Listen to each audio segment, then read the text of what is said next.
نبوت کا دعویٰ کرنے والے مسیلمہ کذاب۔ ناظرین، اس بدبخت جاہل اور عقل کے اندھے شخص نے نبی پاک علیہ الصلوۃ والسلام کے دور میں ہی نبوت کا جھوٹا دعویٰ کر دیا تھا، مگر اس کو صفحہ ہستی سے نبی پاک کے دور میں نہیں مٹایا گیا، بلکہ مسلمانوں کے سب سے فرسٹ خلیفہ، سب سے پہلے خلیفہ یار غار اور یار مزار سیدنا صدیق اکبر رضی اللہ تعالیٰ عنہ کی جو فوج تھی، آپ کے حکم پر اس کے خلاف باقاعدہ ایک پورا لشکر بھیجا گیا اور اسے تباہ و برباد کیا گیا۔ مگر یاد رہے کہ یہ شخص قبیلہ بنو حنیفہ کا سردار تھا، یہ اپنے قبیلہ بنو حنیف کے ساتھ مدینہ منورہ حاضر ہوا۔ یاد رہے کہ پہلے وہ نبی پاک علیہ الصلوۃ والسلام کے پاس حاضر ہو چکا تھا اور آپ پر ایمان بھی لے آیا تھا، مگر ایمان سے پھر کر بعد میں وہ کافر ہو گیا۔ اس نے شراب و زنا کو حلال کر دیا، نماز کی فرضیت کو ختم کر دیا، اس طرح طرح طرح کے گمراہ کن عقائد کی اس نے بنیاد ڈالی۔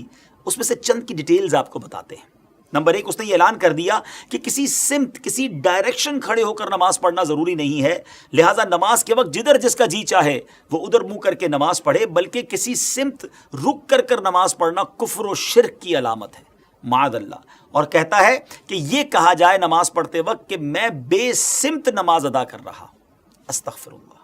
سیکنڈ، اس کا عقیدہ یہ تھا کہ اس نے یہ بھی کہا کہ مسلمانوں کے ایک پیغمبر ہیں لیکن ہمارے دو ہیں، ایک محمد صلی اللہ تعالیٰ علیہ وسلم، دوسرا مسیلمہ، اور ہر امت میں کم از کم 2 پیغمبر ہونے چاہیے، معاذ اللہ۔ اس کا یہ بھی دعویٰ تھا۔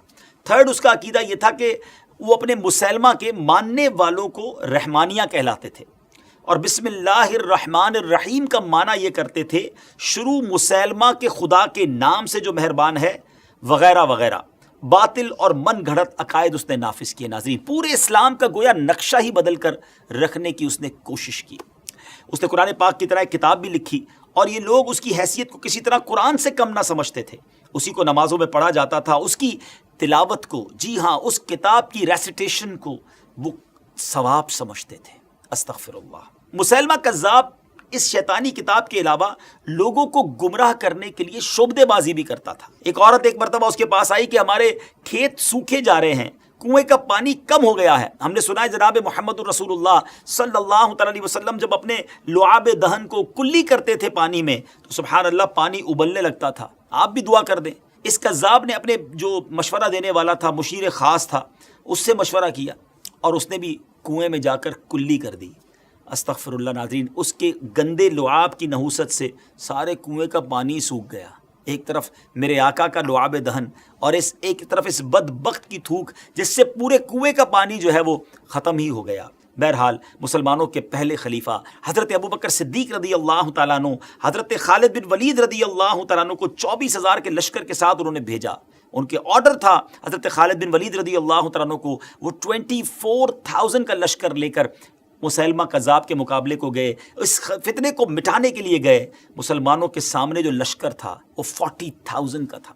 جی ہاں ناظرین، 40,000 لوگوں کا لشکر مسیلمہ کذاب کی طرف سے آیا، خوب لڑائی ہوئی، مگر اللہ تعالیٰ نے مسلمانوں کو سکسیس، فتح نصیب فرمائی، اور یہ بدبخت کذاب جو تھا مسیلمہ، یہ حضرت وحشی رضی اللہ تعالیٰ عنہ کے ہاتھوں سے مارا گیا۔ حضرت وحشی رضی اللہ تعالیٰ عنہ یہ وہی ہیں کہ جو اسلام لانے سے پہلے جن کے ہاتھوں حضرت حمزہ رضی اللہ تعالیٰ عنہ شہید ہوئے تھے۔ جب انہوں نے مسیلمہ کذاب کو قتل کیا تو ایک جملہ کہا کرتے تھے کہ میرے ہاتھوں سے اسلام کے بھی سب سے بہترین شخص جو ہیں وہ قتل ہو گئے تھے، چونکہ وہ ایمان نہیں لائے تھے، مگر گویا کفارے کے طور پر وہ کہا کرتے کہ اللہ نے مجھے یہ بھی موقع دیا کہ کفر پر جو سب سے زیادہ نبی پاک کا گویا دشمن تھا، کذاب تھا، نبوت کا دعوے دار تھا، اللہ کا مجھ پر احسان ہے کہ وہ میرے ہاتھ سے مارا گیا۔ اس جنگ میں مسیلمہ کی فوج کے 10,000 لوگ مارے گئے اور مسلمانوں کے 1,000 کے قریب شہید ہوئے، جن میں سے 100 ایسے مسلمان تھے جو حافظ قرآن تھے۔